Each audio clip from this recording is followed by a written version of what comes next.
This week, we're recapping the Game Awards. This is the Good Game, Bad Game podcast.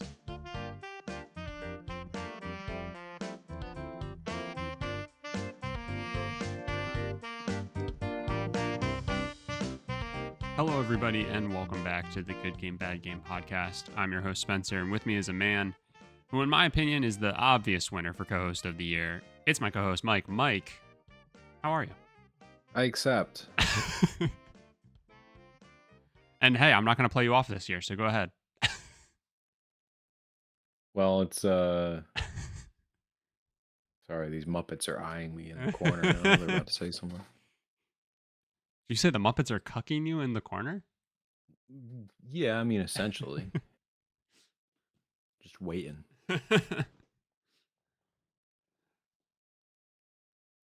Yeah, well, it's an honor. That's all I have to say. Oh, okay. Yeah, stand here. Short and sweet.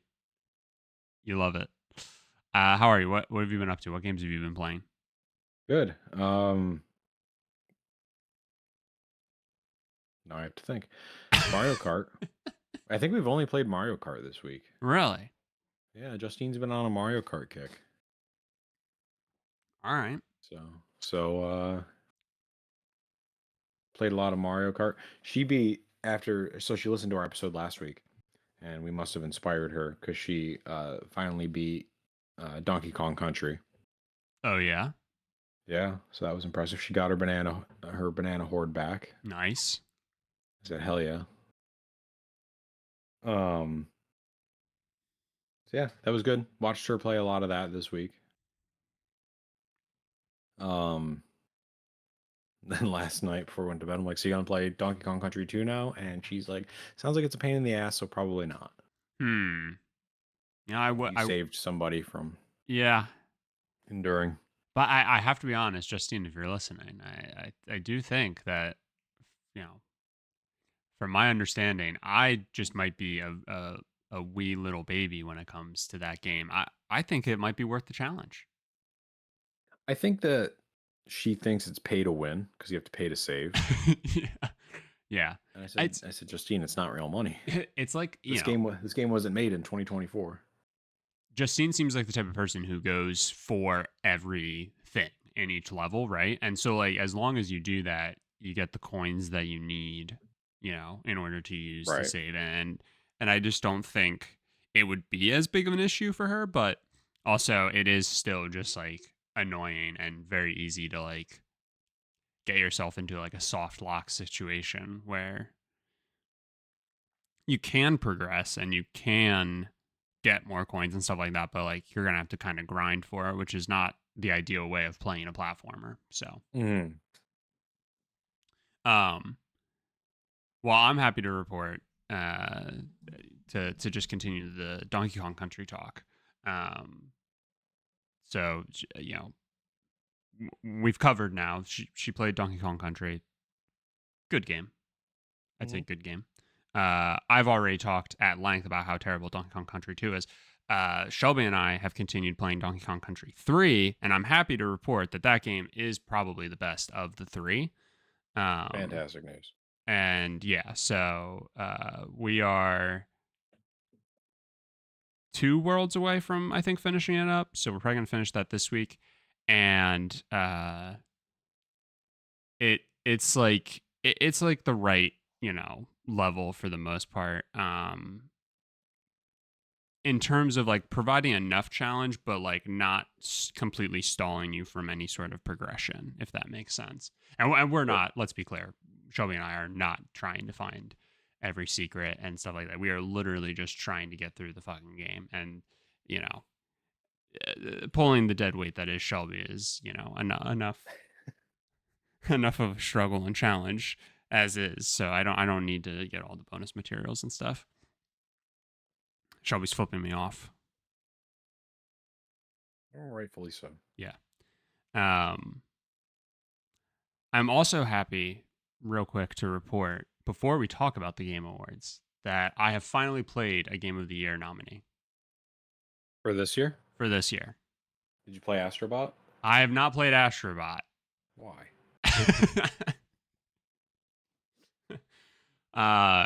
because I opted for the game that was only $15. The game formerly known as DLC. No, no, no, because I think that's $30 or maybe even a full another 40 or 60 or something crazy. It's expensive DLC. Yeah. I mean, it is. The kids are saying it's basically a full game in and of itself. Some people might just call it a game at that point. Yeah, some might. I struggle to call a game where you have to play another full game in order to play game. I struggle to call that a game. Standalone game, at least. I struggle to call that a standalone game. Although a sequel, you kind of do need to play the first. Some people will say you don't, but my brain says you have to, even if those stories don't align like Final Fantasy. Man's biggest flaw. Numbers. The reason for my entire back catalog. is a refusal to just like jump to a game that people will say like you don't need to play the others. Right. Yeah, no, that is also my biggest problem. No, Balatro. I started playing Balatro. Ah. How's that? Did you say what's that or how's that? I said, how's that? Mike, it is potentially one of the most addicting games I've ever played. Yeah. Just like stupid addicting. Like more addicting and fun than it rightfully should be. So it's worth the $10 that it is on the Google Play Store. Yeah. Yeah, it just might be. In case you don't know fully what it is, um, it's a roguelike system. And you have a deck of 52 cards. You draw a hand of I think 8 to start. And it's poker scoring, so like a flush like awards you so many points times a certain multiplier, right? Whereas like a high card is like the lowest ranking hand. And it gives you however many points. And then whatever you use to make up that hand. So if your high card is a king, I think it's like five token, 5 chips times 1 is like the base level of a high card. And you use the king, like you get 10 chips, so it's 15 times 1, right? And then you can like level up the cards and stuff like that. It's again, it's so simple. It's like so easy, I think, to like actually like get the like grips on. And then once you do, it is so addicting. Can't explain it. Can't explain it. I've put way more time than anybody should have reasonably put into a game that they only started playing last Thursday into this. Because it's just so easy to just like pick up and just go. So highly would recommend. Okay. Well, for $10, I think I can take a chance on it. There's like Joker cards. You can have up to 5 of those, but then there's different ways to actually have more, and they apply different attributes like plus chips, plus multiplier, plus and then you have building ones where it's like if you make a hand of only 4 cards, one of the jokers will get 4 chips added to it. So every single time you play a hand, that like compounds. So like the first time, it'll add 4 chips to your thing that then gets multiplied. And you're doing all this to like beat a score, like a set score, to then move on to the next. And so it's all about building like a perfect build and a good run and everything like that. And it's very, very fun. Little mathy as well. So if that makes you feel any sort of way. Not the way you want me to feel. Oh. Oh no. Well, I'm anyway. not what they call good at card games. Solitaire, I love. Yeah. But other than that, I mean, so I'm like I don't really like poker or anything like that. But that's what I like about this is that it just applies poker scoring and like ranking of hands and stuff like that. And Mm. like that goes out the window so fast. Like early on in a run, you like kind of need to rely on like flushes, full houses, and straights. Um, but then by the end, you actually make it easier on yourself and can build a more powerful run by relying on high card, pair, and gaze. That was funny, and you didn't laugh. I'm sorry, the dial-up tone was going in my brain to figure out like if I could say something or not. I'm like, is this something in cards that I just don't understand? Well, a straight is Ah, I see. is 3, 4, 5, 6, 7, or I know what a straight is, dude. 10, Jack, Queen, King. Yeah. So, and so anyway, whatever. I feel like you not laughing means I'm going to get canceled now. You very well may. All right, let's Okay. talk about the Game Let the Awards. record show I found it very funny. My brain is just moving very slow this morning. And you're welcome to dub in the dial-up noise Oh, yeah, for that cool. moment of silence. Cool, make more work for me. Well, you want to get canceled or not, Chief? Yeah, it's fine. It's not worth the juice isn't worth the squeeze. Yeah, I get that. All right, let's talk about the Game Awards real quick. If you haven't seen the show, one, as always with any of these shows, and the only other word coming to my head is showcases, which is like the same thing. I think we would always recommend that you go ahead and just watch the announcements and everything yourself. But there was a lot, and so just a fair warning, depending on how long we're taking with the show, there's a very real chance that this whole Game Awards recap gets broken out into effectively two parts. So just as a heads up. But let's get into it. Mike, what were your thoughts on the Game Awards? I thought it was okay. Yeah, Yeah. like a C. It was at least a C, yeah. Okay.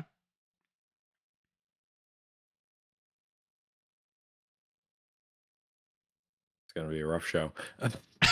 um in all seriousness, I thought it was really good. Probably the best Game Awards? Question mark? Exclamation point? Period. The best Game Awards, period. Okay. That's my feelings on it. I have a stellar list of games that I'm excited for that they showed. Yeah, yeah. So, I think a lot of the hype was around it being, the 10th anniversary of the Game Awards, and they definitely delivered with that hype. I would say I was adequately satiated. Is that a good word? Because Great word. I don't know if it makes sense, but it's a great word. we talked about it, I think last week, right? Where it was like people were saying that like there's going to be a couple of like holy shit moments and all this stuff, and yeah, I think there can be a tendency, especially with like the Game Awards and you know a PlayStation Direct or an Xbox showcase, right? People are going to say like, "Oh, it's such a good show," and then you kind of get like a little overhyped for it. Mm, Um, and I know we tried to like play the guessing game of like what could adequately do that, and I don't really know if anything we said happened, but at the same time I do feel like there were, at least for me, and it sounds like for you as well, enough holy shit moments that it actually surprisingly lived up to the hype, yeah. which was kind of like fantastic. But yeah, I think I think I would agree with your sentiment that this is probably, at least from what I can remember, this is probably one of the best Game Awards shows. And I think my main reasoning for that is that, like, it kind of a lot of the big gripes I had, especially last year, I think were kind of solved to some degree. So, but I also have a pretty um, extensive list to go through, and I have no idea how we even want to try and go about it. Just one thing before we kind of like move into the games. I it When I say it was like a good show, I mean like every part of it. Not necessarily just because they showed a ton of great games, but Hmm. it was entertaining. Yeah, 100%. I feel like every year I've watched the Game Awards, and last year I don't even think I like watched it the night of. There was just no excitement for it. Um, I mean, when he comes out and says it's like maybe a B plus or something, I'm Right. like, oh, okay, yeah, great. Like, I'm glad you're honest with yourself, but also like I'll just watch the recap. I Yeah. was like excited to watch this. I completely forgot there was football on. Yeah, that's That's a lot. That's a lot for a Thursday for me. that is pretty. Yeah, that's pretty Um, huge. so like it was a good show. It was entertaining. Um, I I kind of like how they like both kind of inward looking made fun of themselves, but then also kind of made fun of a lot of the ridiculous criticism that the show gets. Yes. I thought all that was well played out, and like it felt like a good reset for like the sentiment of the show. Yeah. I Like mean, when everybody kind of aired their grievances, and now we can start over. yeah, I agree. I agree with what you're saying. Like top to bottom, it was just like full on entertainment. Um, and yeah, again, just from like a high level like view of the show, like um, I think like Jeff taking on like the criticism and stuff like that, kind of poking fun at himself, obviously, um, poking fun at the show as well, uh, was like somewhat refreshing. Um, Do you do you think he like knew the script for the Muppets, or do you think they just kind of let it surprise him? Because some of his reactions were like they seem kind of like genuine. um, yeah, I don't know. I kind of like waffle on it a little bit. I want to say that he knew. I feel like I feel like he would be too like involved with something like that and like would want to know, you know? Yeah. But I mean, some of those jokes were pretty like they were pretty like On the nose. the yeah, like the normal attacks that this guy gets, you know, on a regular basis about, you know, it's almost like somebody was just like, we're just gonna scroll the comments underneath your Twitter and we'll just make Right. jokes using that stuff. Like fucking hitting him with the did you know Hideo Kojima and him are friends? And then, oh, does Hideo know that? That was fucking funny. That was Um, very funny. but yeah, like all of that, yeah, and obviously like I mean the musical performances are always like it feels like every year I'm like, do we need this? But then we like they're there and then it's just like every time it's like this is fucking sick. Like the orchestra Yeah. and everything just does such a great job. The orchestra playing music for some of the like trailers was fucking cool, and then Hmm. every year when they do the medley of the Goaty nominees, that's always so sick. It always it like never disappoints. It's always such a fucking cool thing. I Um can't believe we're to the point where Snoop Dogg can have a music premiere there. right? That's kind of crazy. Yeah. Um but yeah, I mean, I think like again, just to like keep it high level for the moment. The only thing, so another thing was like I didn't feel like any speeches or anything were cut short. It really felt like they were allowed to just talk and without feeling rushed. Hmm. Um, and I thought that was like refreshing. The I guy from Remedy was amazing. oh my god, Sam Lake when he was doing the the like internal monologue or whatever, Yeah. that was Yeah. so good.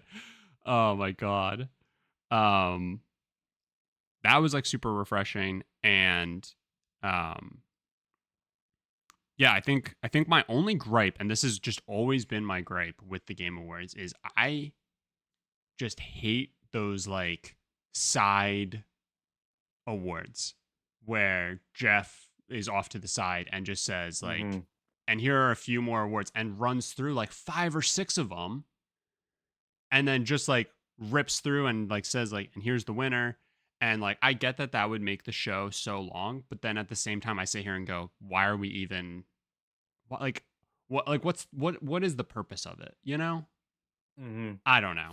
That's Am I I crazy, or did they waffle. used to do a 2 night show where like one night was the awards and then the second night was like more previews and stuff? Am I crazy? I don't I don't know. I don't remember that being a thing. And now I sit here and go, is that something that like you had suggested would be like a way Maybe. of fixing the Game Awards? Like when last year I think we had like a lot of gripes with the show. Yeah, maybe that's what it was. I don't know. Like they could at least do a longer pre-show too. Like I don't need to see esports player of the year in the main show, you know what I mean? Right. Which I Not to take away from that, but like how many people actually follow that are watching right. the show? Yeah. I don't know. Like yeah, I just like it feels like you're diminishing the award by doing it that way. So why even have it?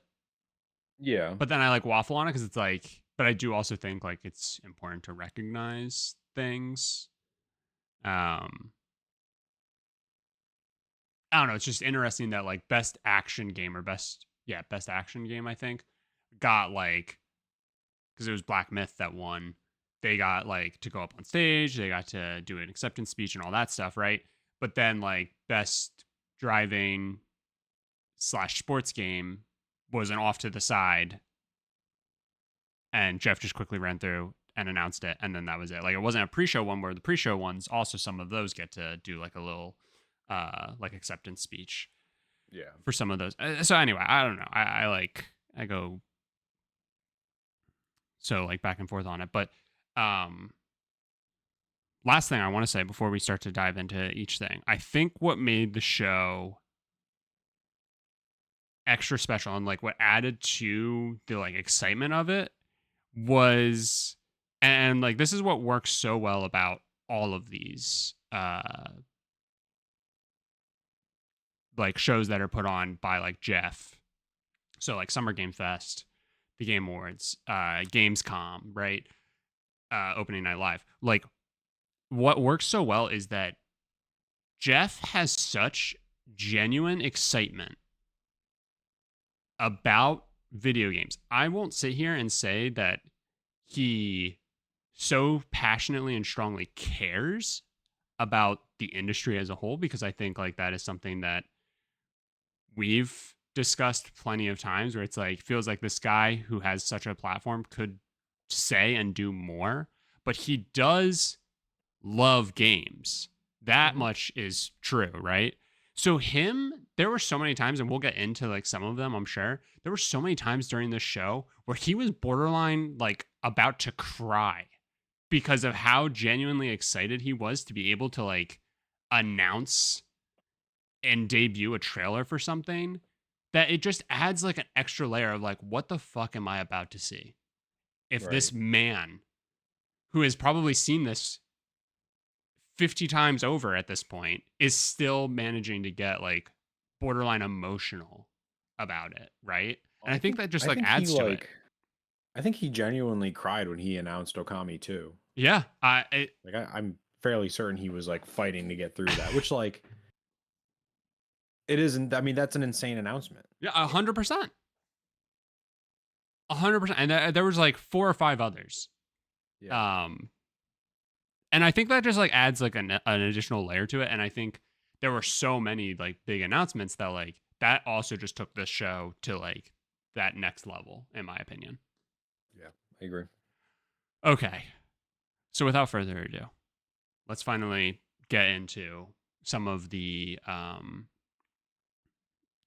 announcements. I guess let's just try and like flow through the show to the best of our ability. Does that work?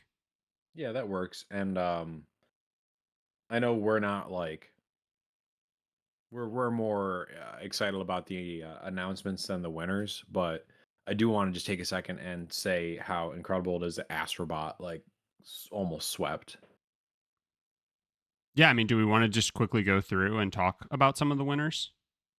Yeah, I figured do that. We probably, like I said, won't take a whole lot of time on that, but there was, I think, a little bit to talk about here, and then start talking about what we're excited for. Yeah, definitely. Yeah, that'll probably be easier than trying to just like fit it in. Um, so yeah, so Astrobot, like you said, they did sweep up. They won a lot of awards. I know they won like best family game, in Got that best game direction. in the pre-show, and then best game direction. They literally said they didn't even have a speech for that, which was kind of funny. Um, I mean, that one felt kind of weird, to be honest with you. Like, I, yeah, I you have agree. Kojima coming out on stage, and he has to announce Astrobot for best game direction when there's like,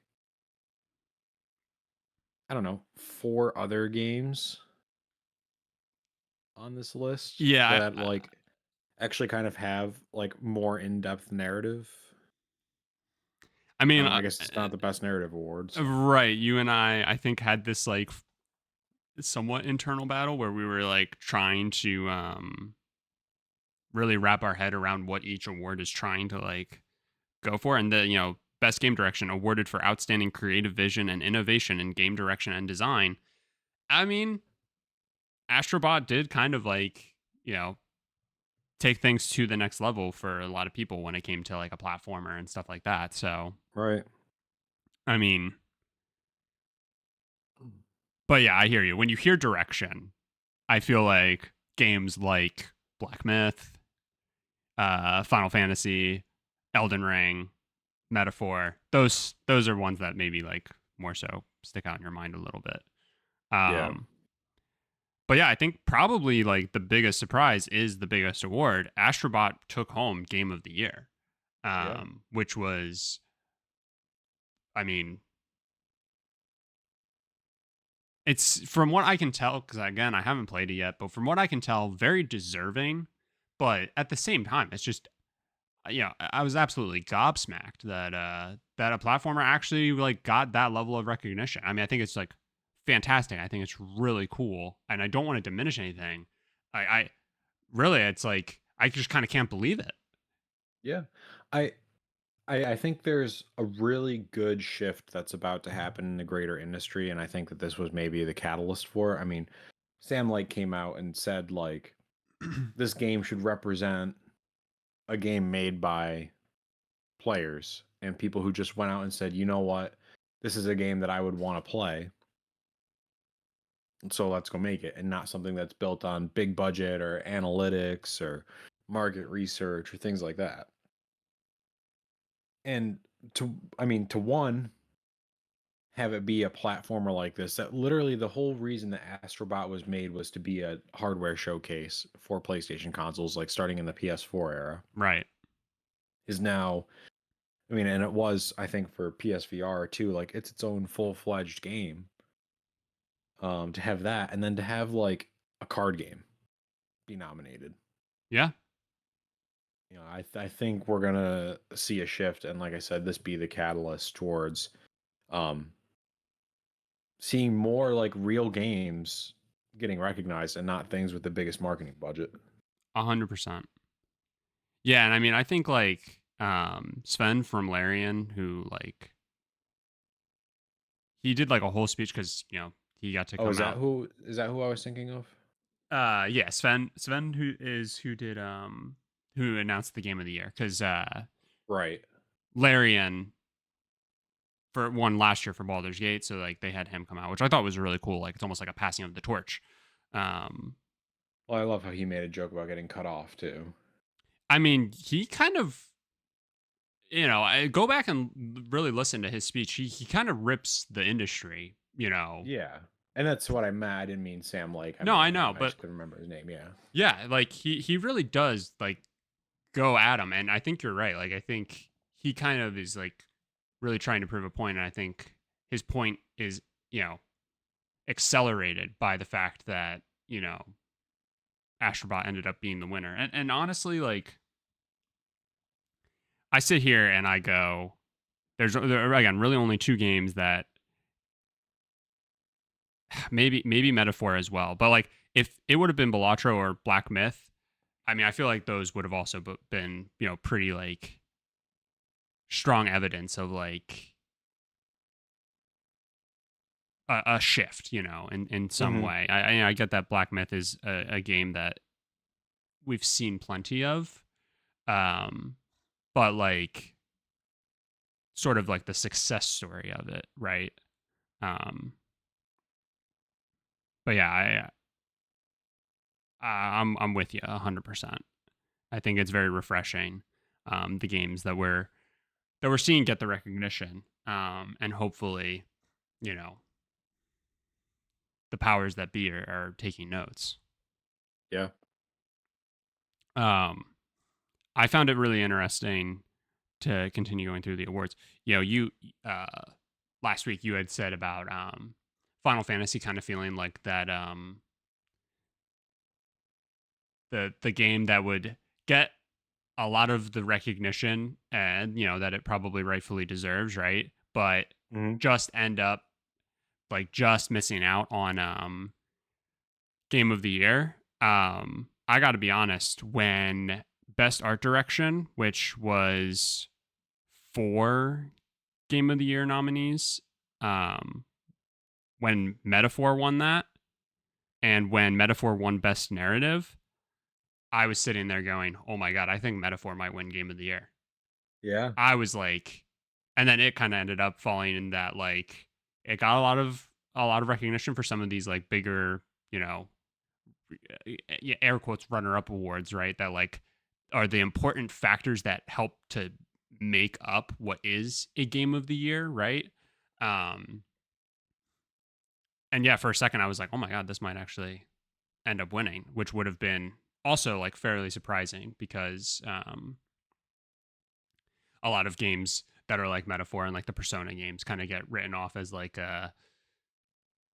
it's just another JRPG. But I think what Atlas has is like a very, very solid winning recipe with these games that obviously are resonating with more and more people. Um, and by shifting away from what you and I were talking about, just putting another number in a game and making people feel like, oh, I have to go back and play all the others, right? Like by kind of like doing this, maybe more people feel like they can kind of jump in on the train and immediately realize the potential of these games. Yeah.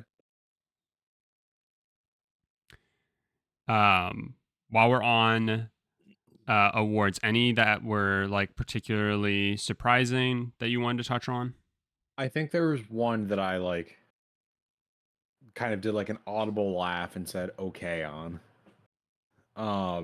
It was best ongoing. I don't know why this is the one that stood out to me, but Helldivers 2 won best ongoing. Yeah, And I'm like, that game came out this year and I haven't heard anybody talk about it in months. yeah, Like when you've got Fortnite that's this fucking monolith that and Destiny 2. yeah. Games that are like 90 years old. Final Fantasy Right. 14 as well. Yeah, Diablo 4 and Helldivers 2 are a little like ongoing question mark Yeah. best ongoing. Yeah. I just I laughed at that one. I was like I don't know. I guess like I don't need it to be Fortnite, but it certainly feels like it should have been. Right. I'm trying to quickly like go back and see if was there an award where the winner was up against a game of the year but was not a game of the year nominee itself. Mm, And I'm trying to go back because that's always been like uh a little like secret of prediction type thing for me, where it's like if I'm going to go through and try and predict all the winners, like odds are the the Goaty nominee is going to win, but I'm looking now, best audio design, and I could see best score and music kind of falling out of it as well. But best score and music went to Final Fantasy, which I think Makes sense. you had accurately predicted last week. But Senua's Saga Hellblade 2 won best audio design, but was up against Astrobot and Final Fantasy 7. So that was Yeah. one example. Well, and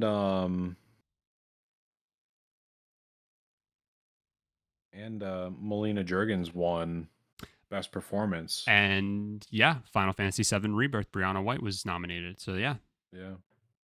good call.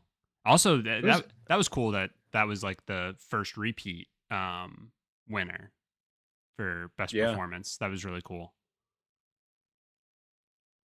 It was interesting like to hear her speech and like really feel like she's a part of Ninja Theory. Yeah, Like she talked about Ninja Theory as a collective and like the whole team and the developers and everything.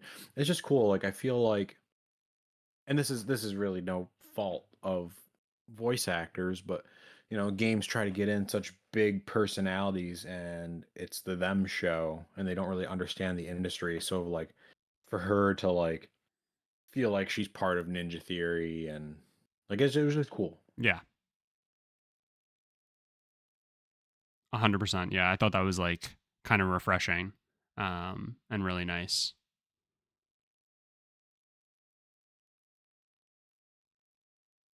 Sorry, I'm just running through all of them again, and I am just confirming that pretty much if you were nominated for Goaty and then you ended up in a side category against a Goaty nominee, you probably were not winning that award.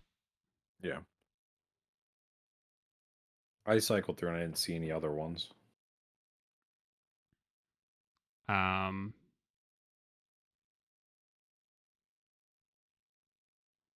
Also, most anticipated game when like that came up.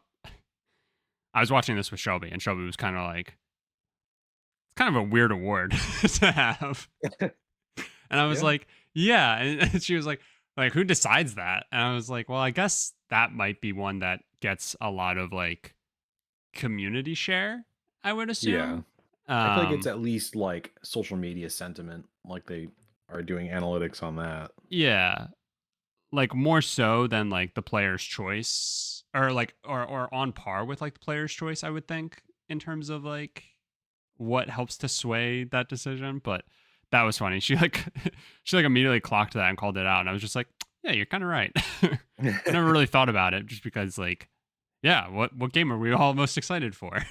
But that's funny.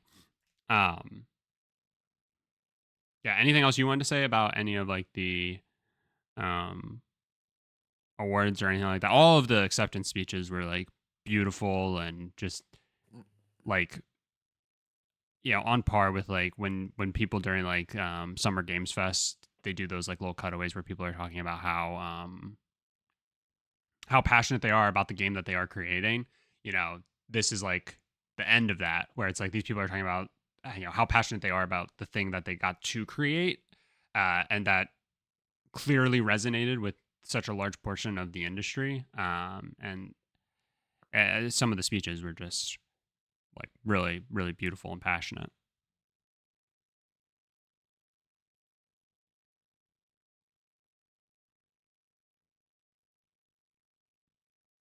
But did you have anything else? No. Okay. I- All right. How we feeling? Do should we should we get into everything, or at this point do we think we want to maybe just punt it to go through all of the actual like trailers and announcements for next week? I how about this? I have a couple of things on here that like I'm excited about, but they're not high on my list. Do you want to just like go through those Yeah, let's do that. and then save some of the bigger hitters for next episode? Yeah, let's do that. Awesome. Um, all right, I'll start. How about that? Yeah, how about we just go through whichever ones you feel, and I'll erase them from my list as, and we'll see where we're at after you go through yours. Sure. I'm gonna start with Rematch, Yes. which was like they showed it and I'm like, is this going to be an update for Rocket League where it's just people? It's just soccer now? Yeah, yeah, Because that's exactly what it looked like. yeah. Like elite indoor soccer. Yeah. Um, that game looks sick. And it's the same developers as Sifu, which is kind of an interesting shift for them. Right? Isn't that? Um, I have verbatim here on my note. Rematch looks sick. So you and I same page. You love to see it, Yeah. but Yeah. I'm very intrigued. I want to see more about that. I can't tell if it's like, is it is your impression that it's all like PvP? That's my understanding, yeah. Mm-hmm. I literally think it's going to be Rocket League. Mm, we'll see. We'll see about that. So I guess Rocket League, there was like a kind of like a season mode, right, where you could do it. There was, yes. Yeah. I mean, maybe it'll have that, but like I feel like I've seen Rocket League kind of fade off. So maybe they're just also trying to revive a little bit of that with how successful that was. Yeah. I don't think that's a bad thing. No. Like yeah, I think that'll be interesting. But I mean, like the art style and everything that gets carried over from Seafood, that was like so neat. Like Yeah. that's now like just being applied to soccer. I mean, and it like looked so clean. Like I'm definitely very in and very excited to see more. Yeah.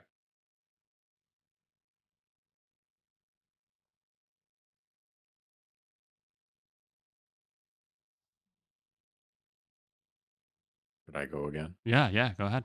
Oh, Keep okay. going. Sorry. I thought Just we were keep gonna running. go. We're gonna go for shot for shot. Um, Project Century, I thought looked really cool, and they started showing it. I'm like, is this another Yakuza game? I feel like we just got one of those. And it turns out it's the same developer, but this is a different story, different universe, I guess. I don't know. I feel like we didn't get a ton of detail, but they showed some of the gameplay, and it looks like maybe a little more realistic than Yakuza does. Hmm. So I thought that looked cool. I'm excited to hear more about that. I'm guessing it takes place in the Yakuza universe. I mean, I'm not 100% on that, but like, Japan.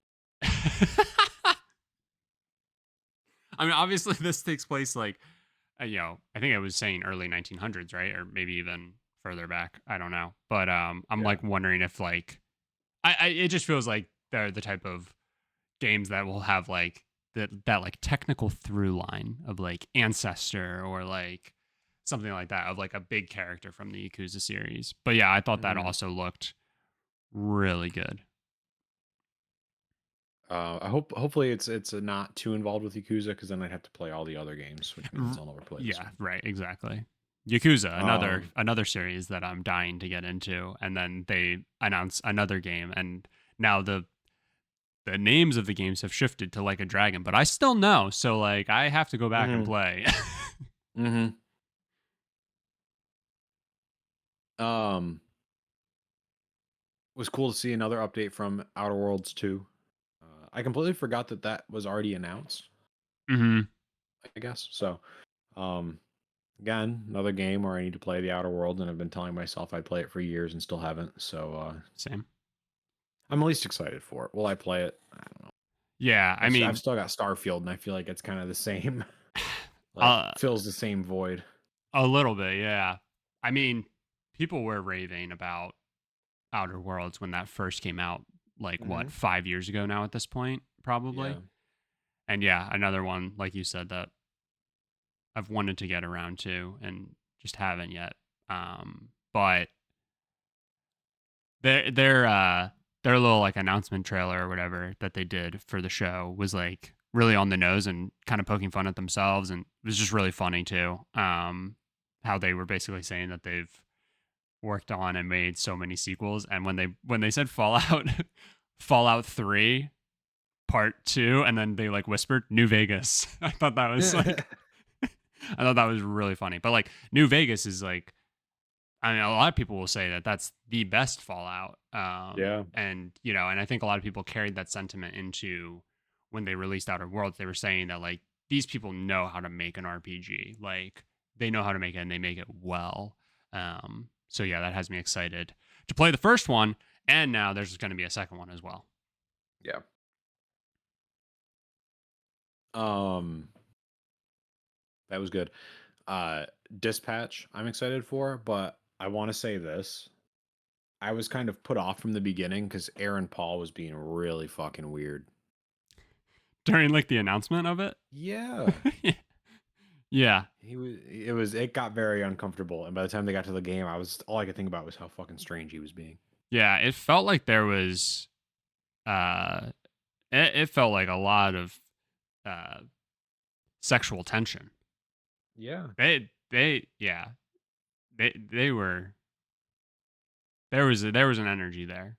But Laura Bailey, right, Yeah. is the co-star, which was funny. How they were saying that. Um she, she's like a part of like a whole big like D&D group. Won't go through it a ton, but people say that she can have sexual chemistry with like an orange. So I feel like that was just carrying over to her on stage presence as well, which was funny. Um, Interesting. but yeah, real quick to do an aside, uh, getting these actors and stuff to do this sometimes just feels so like out of place and Yeah. unnecessary. And like I get that he's like in the game and everything like that, and that's cool. Um, but yeah, like at the same time, it's like for something that is so adjacent to the thing that they already do, and oftentimes they're like in a game, right? It's like, how are you so awkward and terrible at doing this like whole like presenting thing? Um, and there's obviously for every bad case, there's a good case, like Keanu, right? When he was at the game, Summer Games Fest, right, to talk about Yeah. Cyberpunk, and like his chemistry is like unmatched. But Mhm. Al then, Pacino. so that's the other thing I was gonna say, real quick, like Harrison Ford, right, like coming out, Oh man, that was who's so not? that was so cool. Don't get me wrong. Chills, right? Uh huh. Chills that they show Harrison Ford. People are going crazy because a fucking living legend is on stage and is at this like, you know, silly little games thing. But at the same time, the games industry is so fucking massive that I hate that we act like it's just a silly little games thing. And like you could tell that he was just like, oh fuck, now what do I do? And it's just like it kind of ruins it a little bit. And then yeah, Al Pacino saying I may come. It's just They like should just make every like older celebrity just come out and say that. I literally said, I was like, I was like, I, in my note, let's fucking go, Harrison Ford. And then a second later, they gotta stop getting old actors to do this stuff, no matter how cool they are. Like, uh, yeah, whatever. But, it was cool that it was like him and Troy Baker who was doing Indiana Jones, and, um, him saying that Troy Baker did a really good job, whether or not he was just told to say that or whether he genuinely felt that, is like kind of high praise from a guy who would like rather kill someone than let somebody play Indiana Jones. So, Right. um, that was a cool moment. Adds to the whole entertainment of the show. But yeah, just the whole actors being a part of this, yeah, it's cool. It's star power and stuff like that. But like, God, they're so fucking terrible at it sometimes. Yeah. It's almost like they don't even like. It's like the game where it says, "Hey, we're gonna pay you to be here. Don't worry about a script. Just read the teleprompter." Yeah. Yeah, and I'm like wondering if because everybody was giving him a standing ovation, because again, living legend, was somebody blocking the teleprompter and he Mm, couldn't fucking see it? Like, I just think about stuff like that. maybe. It's just like, oh man, very funny. Sorry, derailed us a little bit there, but No, it's all worth talking about. um, yeah, just he gave me the ick, as the kids say. Aaron Paul. Aaron Paul, yeah. But that game Speaking does of look ick, really cool. no, I know we didn't really touch on it, but it looks like a basically like a Telltale-esque game, right? Like I was Yeah. a little confused at first. I was like, what the like what's the fucking gameplay here? And then like they showed like decision trees and I was like, "Oh, okay, cool." Like the story seems like really funny and like Hmm. you know, it's like a washed up superhero or mech fighter or right? Like were they superheroes? Yeah. I feel like they were I think it superheroes. was they were superheroes. Yeah. And he's like washed up, so he becomes like the 911 dispatch for superheroes. Basically, I thought Yeah. that was like such a funny concept. Um, but yeah, I'm pretty excited for that. Yeah. I think that'll be really good.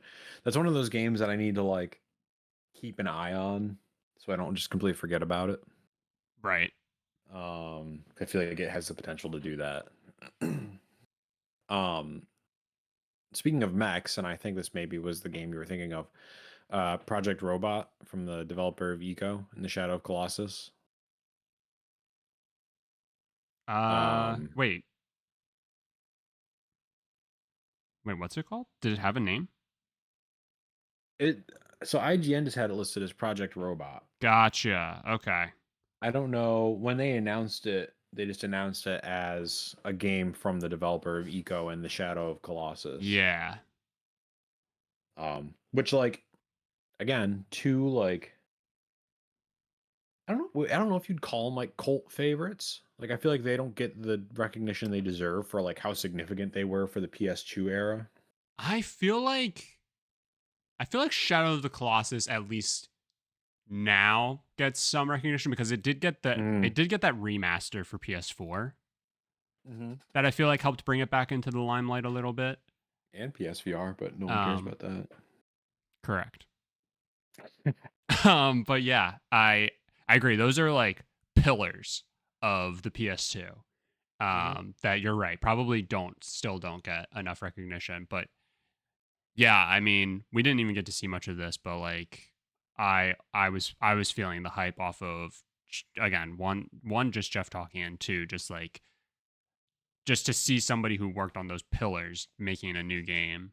Um definitely exciting. Yeah. Shelby asked while we were watching it. She's actually played Shadow of the Colossus, or is still playing it. But she said she turned and said, "Are we the Colossus now?" But I like to think that the real Colossus is the friends we make along the way. Yeah. Yeah. I think that's fair.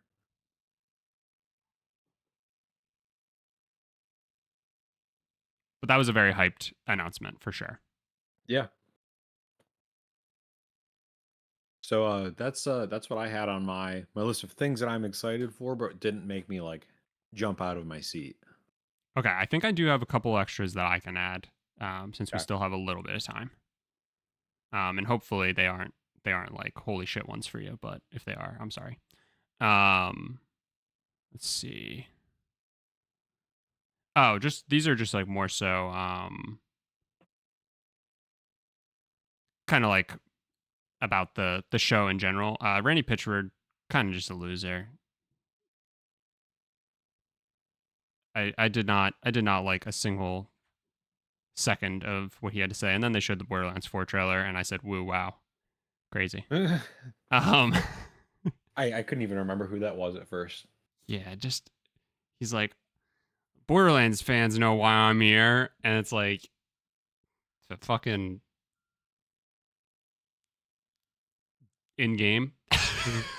Mhm. Anyway, um Turok Origins. Okay. Was that on? That's not a jump out of your seat one, right? Not for me. Cool. Like I thought it was I thought it was cool. I mean, it's an old IP. Yep. And I think there was a couple of other ones like that, and I'm thinking we might be talking about those um, for part two. But you know, yeah, I think it kind of fit into that like old IP, but like I just was so impressed with how clean it looked. Yeah, it did look really It good. looked really nice. So that's like I'm gonna keep an eye out for that one. Um, you know, like the Long Dark 2, you know, those Hmm. like survival-y type games. Big fan. Um definitely really interested to see more about that. I need to play the first one, of course. Um,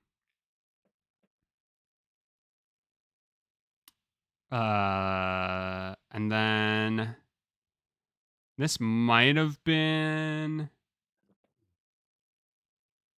Oh, and then here, just a couple of things that were in the pre-show, actually, real quick, um, that I wanted to quickly that I figure we can quickly touch on. Um, Slay the Spire 2. Very excited. Hmm. I have played the first one. I haven't really beaten it, but it's one of those games you can't really beat. Um, but to just kind of work in tandem with my Belatra hype, that's a roguelike deck builder. Very fun game, and I'm excited. I got to play more of the first one, and excited that they're making another one. More content is always a good thing. Dave the Diver in the Jungle. I thought it was a full blown new game, and I was so excited. Realize now that it's just DLC. Still excited, but definitely the hype fell a little bit. Um,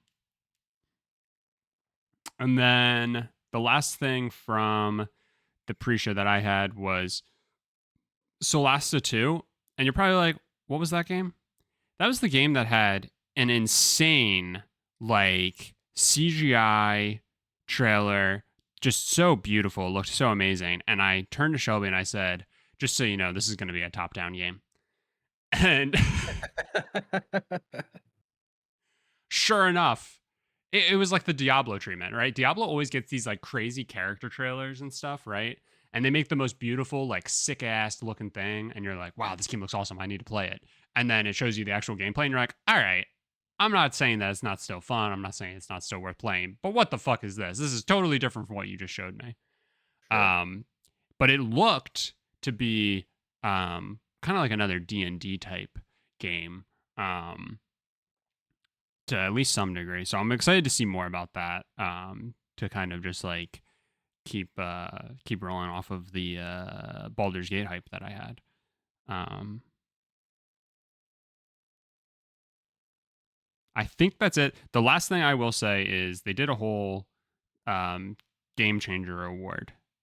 Yep. Um, You're breathtaking. and what's that? Huh? What'd you say? I just thought it was funny that he came on stage and said, "You're breathtaking." Yeah, And it just felt so awkward, but so amazing at the same time. Anyway, yeah. sorry, continue. Um, it was, this was like we were kind of saying at the top. You know, there have been plenty of times where I feel like Jeff could have said and done more in terms of like discussing the like bad of the industry. It feels like this guy just kind of like hand washes all the bad and just says like, well, look at all this amazing good stuff. And I think that's like great, but also at the same time like a little fucked up. um But I will say that like I appreciated that to some degree, to whatever degree, he was at least somewhat candid and said that like it's a struggle that they've had in terms of like how do you even like begin to talk about something like this, especially when you have the platform that they have. I get it. I Hmm. get that's not the easiest thing. I think it's kind of like a whatever excuse, but it's an excuse nonetheless. Um and an okay one, I guess. Um but they did like a full thing to like shine the light on like that there had been massive layoffs, and they did this whole thing where they made a new award, the Game Changer Award, which is to recognize somebody who's like doing something good, to try and help the industry. Um, and so they brought up Amir, who I don't know if you've seen it, but people have been trying to like kind of ruin this award as much as possible because people are jaded, I guess, at this point and just like want to find any reason to hate the Game Awards, which is fine. Sure. You do you. Um, but yeah, they had him come up and they did like a whole thing. It was a little like, all right, we get it. But in terms of like the whole like B-roll trailer that they did for him, that felt like a bit much. But I guess better to swing fully in the other direction than to just do nothing at all. And I did think like all in all, that's a good thing, and I, look forward to them continuing to do that. something that they shouldn't really have to do, something that's like kind of like again like a little fucked up that this man is going up there and like talking about all the layoffs to a crowd of people who are like sitting there having probably just laid off a ton of people or like preparing to like that part of it all feels like gross to some degree, but all in all Yeah, it's like a net I mean, good thing, I I think. no, I honestly didn't have any gripes with that coming up, and like even having the B roll of him kind of talking about his program, like I honestly had zero problem with that. Um, I do think it was interesting, like there was a lot of people that were bashing other studios, not directly bashing other studios in their speeches. And I always found it funny when somebody like there would be a very blatant bash and then the camera would go to a studio head. And I'm like, are they targeting somebody? Like what's going on? Like Yeah. um I don't know. I thought it was interesting. You know what? Um Layoffs stem from poor management typically, not all the time, most of Hmm. the time. And I don't have an issue with it being called out. I feel worse for the people getting laid off than the people who Oh, have to do layoffs. 100%. I just think it's like gross that we're giving a man an award and like the people who are doing the layoffs are like doing a standing ovation and like clapping for this man. And it's just like you're the one creating the fucking work that he's having Oh, to do. Like I that's misread sorry, what you were yeah, going for. maybe I didn't really explain that well, but like that's the thing that like kind of makes me mad and like Yeah. makes me it's like awkward. It's like why are you fucking stop saying. I will note Phil Spencer did not participate in the standing ovation. Phil Spencer was Oh, sitting. really? Phil Spencer was sitting front row. Couldn't help but notice that. Granted, the Yeah. standing ovation was delayed and then was behind him, so because he was front row. What's going on, Philly boy? I just wanted to call that out so we could like dunk on him a little bit. Yeah. I found it amazing. It's funny. This is kind of an aside, but I saw Phil Spencer was in the front row and I was talking to Justine. He's like, oh, I wonder if Xbox is going to do a big announcement. Like, are they, because I had mentioned that, like, they were supposed to announce hardware in December and they Hmm. still haven't, as far as I know. Hmm. I was like, oh, are they going to do, like, is that going to be the one more thing? And nope, they just decided to give Phil Spencer front row. They gave him front Yep. row to the PlayStation show. Front row to the PlayStation show. Um, yeah, I think that was it. Actually, wait, I do have one more thing. Didn't get to touch on it because it didn't come to me until right now. During Astrobot's like game of the year acceptance speech, one again, just beautiful moment. These people were so genuinely excited. Don't think they could believe that they won. Which is just like takes it to a whole nother level, obviously. Mm-hmm. During the acceptance speech, it was very like refreshing that like they shouted out Mario. Like Yeah, and he goes like I won't say the company, but like you all know who I'm talking about. Like he wouldn't like flat out say like Nintendo, I but thought like that was interesting. yeah, and I like don't know if that, but he was like, screw it, like I need to give them props though because like without them, like this wouldn't have even happened. And I thought that was such like like wild that like he felt like he couldn't like say like shout out to Nintendo, which I guess I kind of understand because like that is a competitor, I guess, Mm-hmm. but like an absolute pillar of the games industry. Mario obviously just in general being like a monolith, like everybody knows who Mario is. It just crazy. But I thought that was like so like sweet, wholesome, a little interesting. But like I think we need more of that. I think we need more of like the like tipping of the cap to the games that have made it possible for certain games to even be at this point, right? Because Mm-hmm. without those that like kind of like planted the original seeds, we wouldn't even be where we are today. So Right. Isn't it kind of funny though that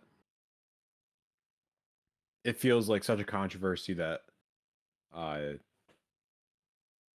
a Sony, the head of a studio under SIE is like giving so much credit to Mario and it feeling like a sin, and yet like we have a whole genre called Metroidvania, and it's like kind of the same sentiment, Yeah, it is. No, you're right. but that's not naughty to say. Yeah. Well, I guess platformers aren't called Marios, you know? It could be. They could be. They very well could be. They easily could be, but they aren't. Yeah. Oh Um, my god, I have a joke for you that I'm not going to say right now. I'll say it after. Anyway.